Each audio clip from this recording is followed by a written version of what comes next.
Hi. I came across an opinion piece suggesting that New Zealand's Prime Minister Jacinda Ardern may be the most effective leader in the world. Now that sort of sweeping statement's always going to attract some debate. Um, and I don't want to get into huge details specifically about her leadership, but more a generic question about male versus female leaders. Um, Regarding Jacinda Ardern, there's no doubt that she is widely respected in New Zealand and around the world, and there's some good reason for that. She showed leadership after the Christchurch attack last year, and she has also offered, or actually brought in a pay deduction for New Zealand MPs and ministers, to sort of align with the struggles that ordinary people are going through with the lockdown. I'm not sure exactly what the New Zealand lockdown regulations are, but it's obviously an important gesture. So there's no doubt she is a respected leader, and she's very young. She's not even 40. Um, but that got into, some people were regurgitating this notion that, oh, well, if the world was run by women, it would be so much better. And this very lazy argument that women leaders are better than male leaders. You cannot make this sort of black and white claim. You cannot say, oh, all male leaders are all bad and all female leaders are good. It's ridiculous. Leaders should be judged on their own record and their own policies and their own philosophy, etc. These sort of this sweeping notion that if the world was run by women, it would be so much better. Um, there's no basis to that. Now you could argue it's because the world isn't run by women. So yeah, the overwhelming majority of leaders are men, prime ministers, presidents, monarchs, and that's been the case throughout most of history. That's very true. It has overwhelmingly been dominated by men. We've seen wars, we've seen corruption, but you can't look at it as a sort of blanket thing. You have to look at it on a case by case situation. And the idea that all men are warmongers and all women are pacifists is nonsense. There is also an important thing to look at that often when there have been women leaders, they've actually been quite hawkish. That's been the case in the United Kingdom. Many of our female leaders, and I'm not just talking about politically, I'm talking about going back throughout history, have been famous as war leaders.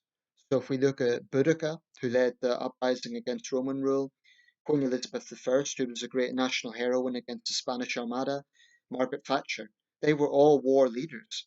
Um, so the notion that women leaders would be peaceful is nonsense. It's complete nonsense. By contrast, you have male leaders who may well be more warmongers, they may well be war leaders, but they could also be more advocates for peace. So I am very much an advocate of judging people as individuals. And if I was just to give a few examples in the contemporary world, look at the mayor of Prague, a man. He has bravely and consistently stood up to the Chinese regime.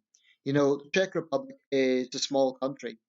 It it could very easily be tempted by Chinese investment, but he has very vocally resisted his city, at least, becoming a sort of target for that Chinese tendency to just buy up smaller territories by investment and by basically threatening officials. They say, we'll give you all this investment, but just don't say a bad word about Chinese human rights. Well, he's resisted that, and he's been a vocal critic of Chinese human rights. Doesn't need to be.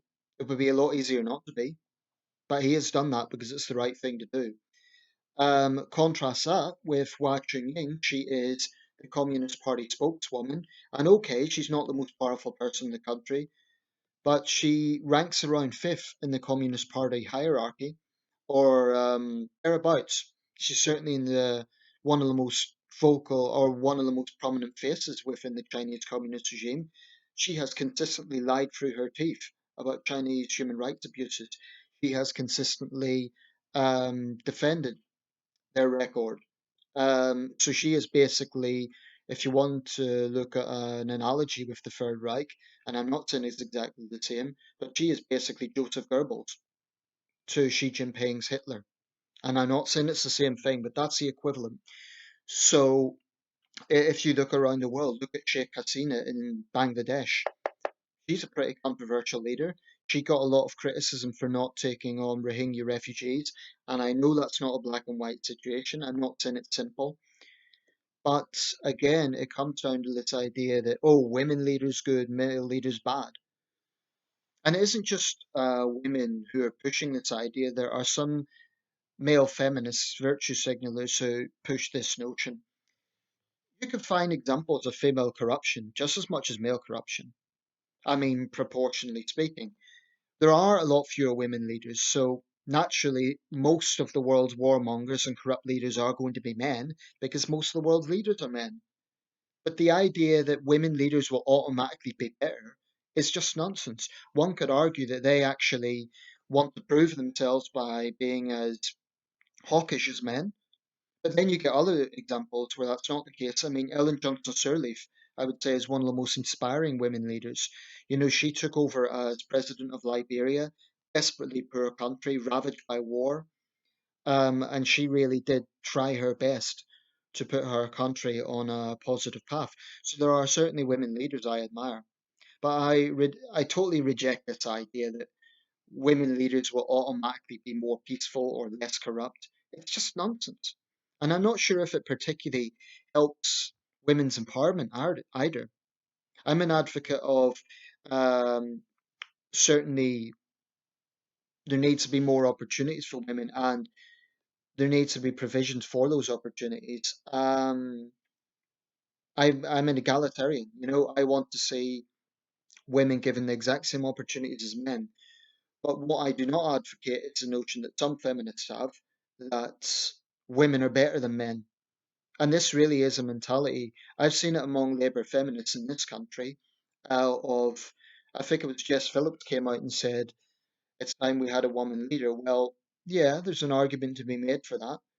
Of course, Starmer's now leader, but Labour's had 23 leaders, and with the exception of Margaret Beckett and Harriet Harman, who were interim leaders, they've never had a woman leader. So I can certainly understand arguments, for example, in certain offices, President of the United States, Labour Party leader, and there's many others, President of France, President of Russia, President of China, there's many examples. The argument could well be it's time for women leaders. But if you actually look at the record of individual women, I mean, look at Indira Gandhi in India. Her government presided over the Operation Blue Star after her assassination, and that resulted in thousands of deaths. And one reason for that was that her government had been taking a heavy-handed approach with Sikhs in India. So there is a lot of, you just have to look at individual situations. um, and the idea of male leaders bad, women leaders good. Firstly, it smears those male leaders who do risk their necks to stand up to drug cartels, to stand up to terrorist groups, who try to do the right thing for the country. But to say all men are bad, it's an insult to those male leaders. And to say all women are good, it's kind of patronizing because it lumps all women into one category. So let's just treat leaders as individuals. Yes, it's good to have more female representation. Yes, particularly in countries where there are overriding patriarchies, it's good to see women get more empowerment.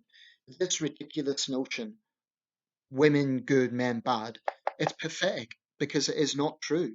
It's just an oversimplification of the facts.